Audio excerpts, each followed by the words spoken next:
Welcome to the Ashua podcast, a space for souls ready to explore the unseen world of energy, intuition, and soul remembrance.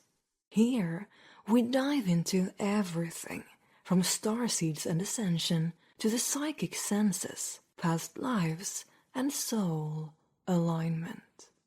This is a podcast by me, Alessia, at ashua.space. So, what is a soul? Let's start with the basics and then move into more complex perspectives as we go. From a grounded point of view, when we think about ourselves, we usually think of a personality inside a body. We kind of realize that we are not our body. We understand just by the way we speak of it. Our body. If we think about that one step further, we also notice that we are not our emotions, 'cause we feel them. And we are not our thoughts either, 'cause we hear them, we generate them, and observe them. So we, our soul, are something having an experience in a physical body. We feel emotions and we hear our thoughts. When we speak about us, the person inside the body, could that be a consciousness having an experience in a human body? The consciousness experience and feels feelings. And the consciousness hears, observes, and can generate thoughts. That consciousness, that is what I believe to be a soul. That consciousness is what I am referring to when I speak about you. And naturally, the next question becomes, where does this consciousness come from? Within spirituality, we often speak of God or Source, the Creator, as a vast, intelligent force, possibly a conscious force, maybe even consciousness itself.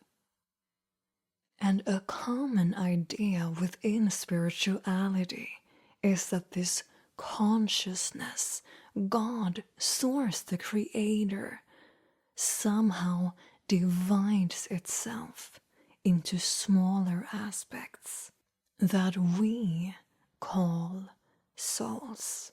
And the spiritual idea is that Source, God, the consciousness, the Creator, does this in order to experience itself from many different perspectives. It divides itself into many different parts to explore itself, to interact with different aspects of itself. Think of it this way. If you were a conscious creator and you played with dolls, you could imagine two people and you could imagine their personalities, their characteristics, and then imagine what it would be like if they interacted with each other. Or Think of a video game. You, as the creator, design one or several characters. You place them in a world that is reality to them, and you let them interact with other characters and environments. In a similar way, Source may have divided ideas or aspects of itself into souls and allows these versions to interact with each other in their reality. In our case, our reality is our life here on Earth. So why would Source do that?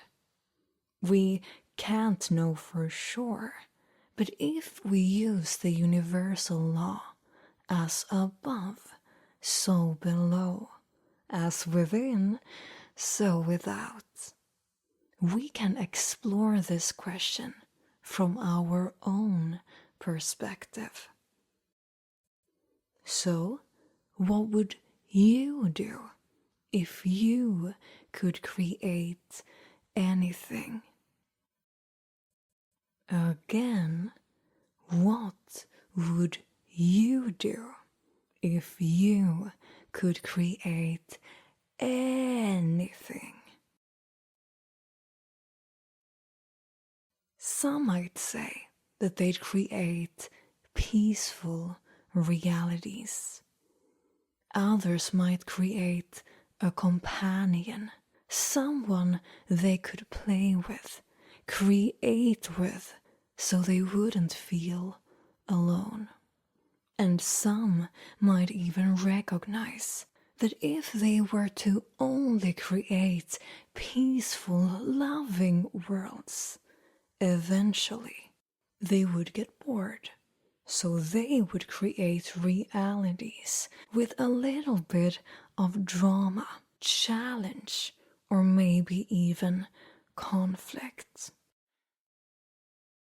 Within spirituality, we often come back to this idea that Source is a vast consciousness that somehow split itself into many expressions and let these expressions meet, clash, love, evolve, and experience each other across multiple lifetimes. I don't know about you, but when I was a child, I got the impression that when people spoke about God, they were talking about a man in the heavens, creating things outside of himself, the way we create things with our hands. And one way to imagine creation is exactly that. God creating something outside of itself and infusing that creation with its own creative force, bringing it to life with life force. And in that way, the creation becomes an extension of Source. But now I want to share another perspective, one that was shown to me by my guides. Instead of seeing ourselves as a soul inside a body, they told me that we are not a soul inside a body. Rather, our body exists within our soul. And our soul isn't something that exists outside the Creator. Our soul resides within the Creator. This might sound complex And if you want to go deeper into this, I have a YouTube series called the Metaphysics series that I recommend. And I link it in the description to this episode. In this episode, we will instead simplify it. Instead of imagining God or Source as something that creates outward, let's once again use as above, so below. Right now, you can close your eyes and imagine that you are somewhere else. You can go within, and from that inner space, an entire world appears. You can daydream about a holiday in the Alps, swimming with dolphins, or chilling at the beach. Again, we can go within, and from that inner space, entire worlds appear. And maybe that's exactly what we are. Daydreams of our own souls. Or maybe daydreams of God. And here's something that sort of amuses me when it comes to the spiritual perspective on God and souls. You see, from a more grounded perspective, if a human only focused on themselves, we'd call that narcissism. And sometimes when I speak to clients who are afraid to put themselves first because they don't want to be selfish and absolutely not narcissistic, I ask them this: do you find God to be narcissistic? Because the spiritual theory is that reality itself is God exploring itself. That everything we see is God. Nature, bodies, matter, experiences, all of it. It's God, God, God, God, God, God, God. But we don't call God a narcissist. We don't see God as selfish. Because that self-exploration gives rise to realities, beings and possibilities. It gives rise to life, to love, to experiences.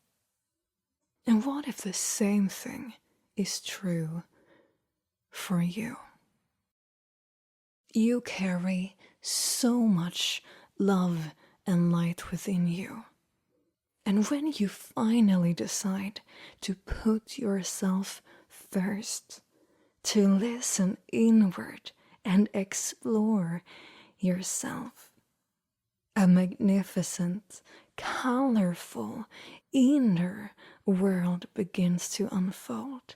One that brings life, ideas, and inspiration, not just to you, but to the world. If your heart is in the right place, it isn't selfish to put yourself first. In many ways, it's selfish not to, because you carry potential. You carry ideas and dreams that are meant to do good in this world, that are meant to bring more peace, more love, more light, not only to support you, but to support others as well. Thank you for listening to the Ashua podcast. If you liked this episode, I would be very, very grateful and happy if you shared it with a friend. I hope this episode brought you a deeper sense of clarity, connection, and remembrance. And if you want more, you find me at ashua.space and thevibrancyclub.com. Until next time, take care.